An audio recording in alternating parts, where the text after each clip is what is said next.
Friends, good morning. आप लोग लगातार जो है डिस्क्रिप्टिव के बारे में पूछ रहे थे कि सीबीओ में डिस्क्रिप्टिव कैसे लिखना है या पीओ हो, किसी में भी। तो डिस्क्रिप्टिव के बारे में आप लोग लगातार पूछ रहे थे, तो मैं आज फॉर्मेट बता रहा हूँ आपको फॉर्मल लेटर का। फॉर्मल लेटर इसलिए क्योंकि चूंकि आप ऑफिस में लगातार काम कर रहे हैं, बैंक में काम कर रहे हैं, तो आपको पता होगा फॉर्मेट इसका, और लिखने के भी आदी होंगे। तो इससे क्या होगा ना कि आप फॉर्मेट का सही इस्तेमाल और स्पेसिफिक होंगे चीजों के प्रति, क्योंकि इसमें आप कोई दाएं बाएं वाला चीज नहीं लिखेंगे। और इनफॉर्मल लेटर में क्या होता है कि आप थोड़ा बहुत इधर उधर लिख सकते हैं, लेकिन इसमें क्या है कि आपको स्पेसिफिक रहना है। और चूंकि आगे भी आपको इसी तरह के लेटर लिखते रह रहे हैं, तो इसलिए इसी पर आप प्रैक्टिस कर लें और इसी पर आपको एक लेटर लिख देना, इससे ज्यादा करने की जरूरत है नहीं। अब इस पर बात करते हैं हम लोग कि आपके सीबीओ के एग्जाम में फॉर्मल और इनफॉर्मल दोनों लेटर आएंगे, ठीक है। उसमें से किसी एक पर आपको लिखना है। तो मेरा सजेशन तो यही रहेगा कि अगर आप फॉर्मल लेटर में अपने आप को कंफर्टेबल पाते हैं तो फॉर्मल लेटर ही लिख लें, क्योंकि स्पेसिफिक भी होता है और इसका एक फिक्स्ड फॉर्मेट है। इस तरह से आप लिख देंगे तो कोई दिक्कत नहीं, आपको ठीक ठाक नंबर मिल जाएगा। तो आइए बात करते हैं।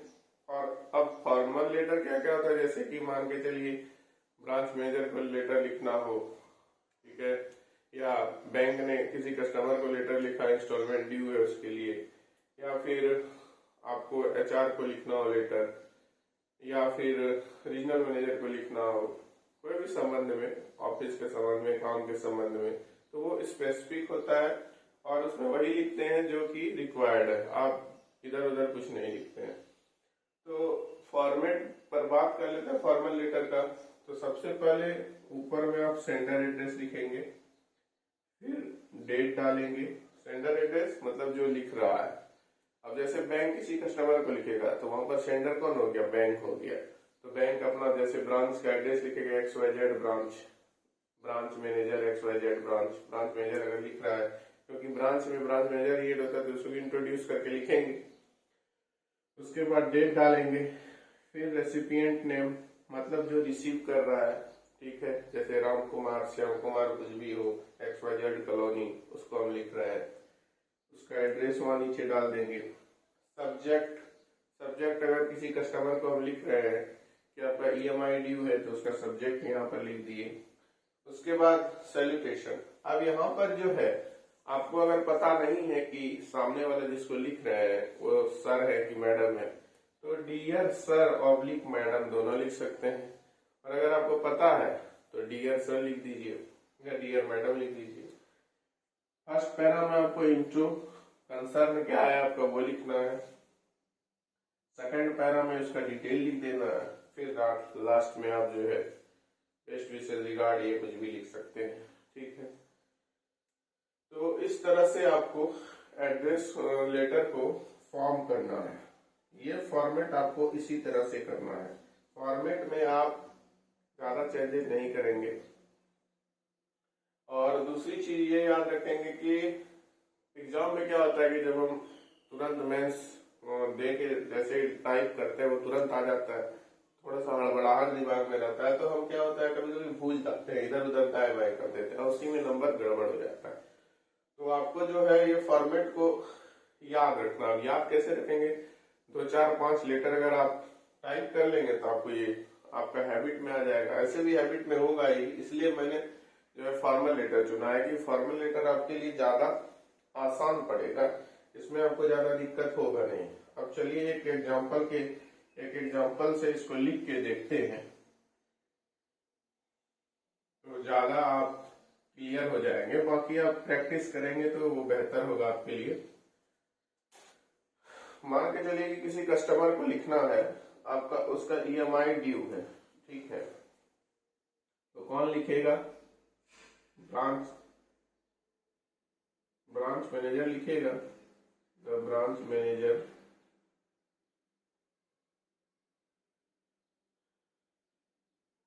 SBI XYZ ब्रांच, यहाँ पर डेट डाल देंगे। डेट हो गया आपका कितना, डेट हो गया जैसे मान के चलिए 16 नवंबर डाल दीजिए, 16 नवंबर 2023। ठीक है, तो ये कौन लिख रहा है, ब्रांच मैनेजर लिख रहा है, आज के डेट में लिख रहा है, किसको लिख रहा है, mister XYZ Kumar, XYZ colony. ठीक है, ये इसका पता हो गया। उसके बाद यहाँ पर आपको सब्जेक्ट लिखना है। सब्जेक्ट में क्या लिखना है, reminder, reminder for EMI due, किसी पे भी लिख सकते हैं। अब अगर आपको मान लीजिए जैसे कि अभी आप CBO में ज्वाइन करने के लिए CBO क्वालिफाई कर जाएंगे, रिटर्न मेंस और इंटरव्यू, आपको ऑफर लेटर आएगा, लेकिन हो सकता है कि ऑफर लेटर इतना जल्दी आ जाए कि आप जो है पिछले बैंक में नोटिस पीरियड सर्व कर रहे हो तो आप उस डेट पे ज्वाइन नहीं कर सकते, तो आपको जो है एक्सटेंड करने के लिए, अपने ज्वाइनिंग एक्सटेंड करने के लिए लेटर लिखना होगा, मेल करना होगा। तो उस तरह के कोई भी लेटर हो सकते हैं।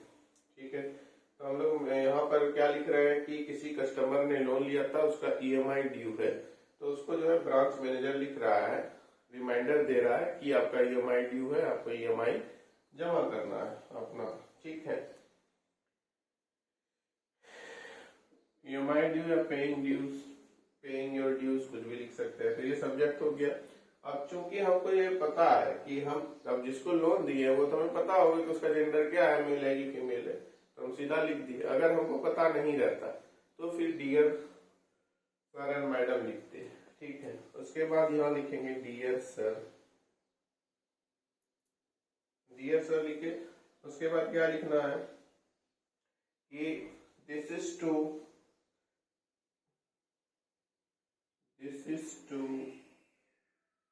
remind, this is to remind you that your,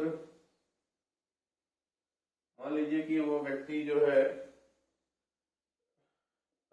home loan लिया है, you have taken home loan from our SBI XYZ branch on, कोई भी डेट डाल दीजिए, 25 दिसंबर 2016।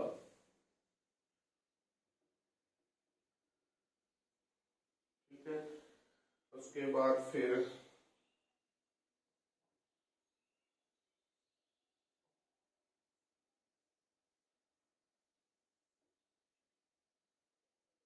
वह कंटिन्यू रहेगा, as per loan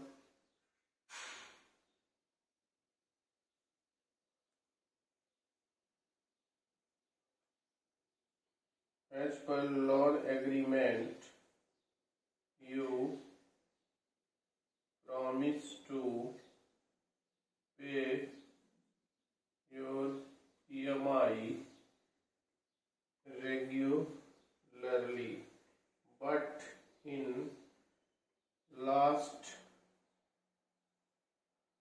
2 months you don't pay your, you have not pay your due on time।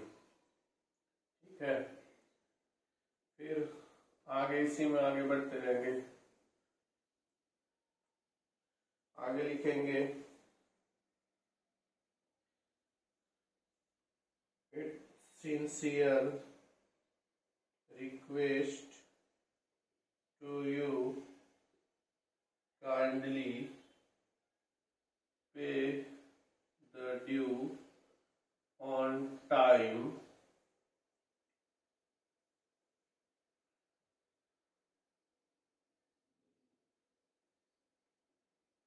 that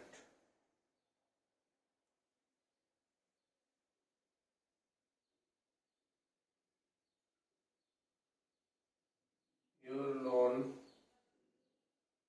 remain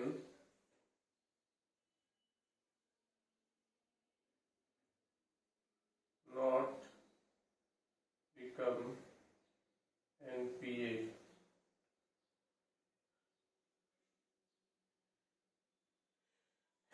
और उसके बाद फिर उसी में थोड़ा सा आगे भी लिख देंगे,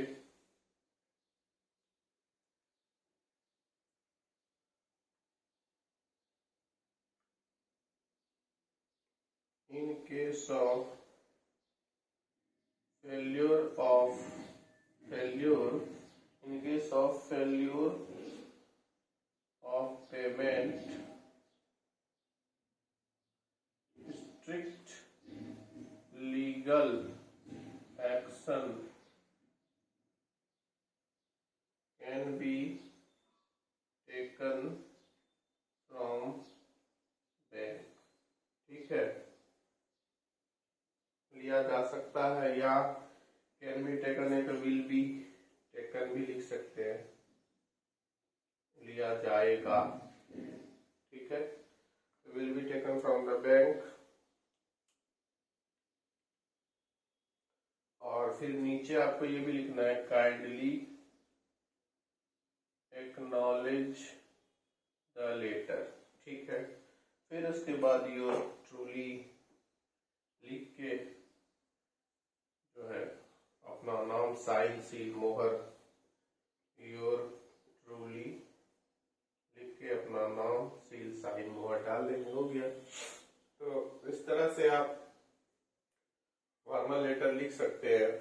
ये तो मैंने बस एक एग्जांपल बताया, इस पे आपको कम से कम 10 लेटर का प्रैक्टिस करके जाना है फॉर्मल में, अगर आपको फॉर्मल ही लिखना है। अगर आप सोचें कि इनफॉर्मल लिखना है तो इनफॉर्मल में भी आप 10 लेटर कम से कम प्रैक्टिस कर लेंगे, क्योंकि वहां पर तेजी में क्या होता है ना कि हम जो चीजें इंट्रोडक्शन में होती है उसी में से कुछ छोड़ देते हैं और वही हमारा मार्क्स काट लेता है, तो वो गलती आपको नहीं करना। तो ये आपका हो गया फॉर्मल लेटर का फॉर्मेट। एक लेटर भी मैंने आपको लिख के दिखा दिया, बाकी आप प्रैक्टिस करेंगे तो ये चीजें क्लियर हो जाएंगी। और अब इनफॉर्मल लेटर बचा और ऐसे बचा, उसके लिए इनफॉर्मल के लिए मैं एक अलग वीडियो बनाऊंगा और ऐसे के लिए एक अलग वीडियो बनाऊंगा। तो इस तरह से आपका डिस्क्रिप्टिव पूरा हो जाएगा। और जब मैं ऐसे आपको बताऊंगा तो उसी दिन आपको बता दूंगा कि कौन कौन से लेटर लिखने हैं और कौन कौन से जो है ऐसे में आपको प्रैक्टिस करके जाना, पढ़ के जाना, ताकि आप उस पर लिख पाए। 10-10 अगर आप तैयार कर लेते हैं तो मोर देन इनफ है और आपको अच्छा खासा नंबर उसमें मिल जाएगा। और ये सब लीड लेने का जगह है, अगर आप ठीक ठाक लिख देते हैं तो यहाँ पर अगर आप 50 में 35 के आसपास भी मार्क्स ले आते हैं तो आपने लीड ले लिया, समझिए 35-40। तो इस तरह से आप इस पर प्रैक्टिस करिए और नीचे कमेंट करके बता सकते हैं अगर आपको कोई समस्या हुई हो तो। और इस तरह से लगातार आपको वीडियो मिलता रहेगा। धन्यवाद।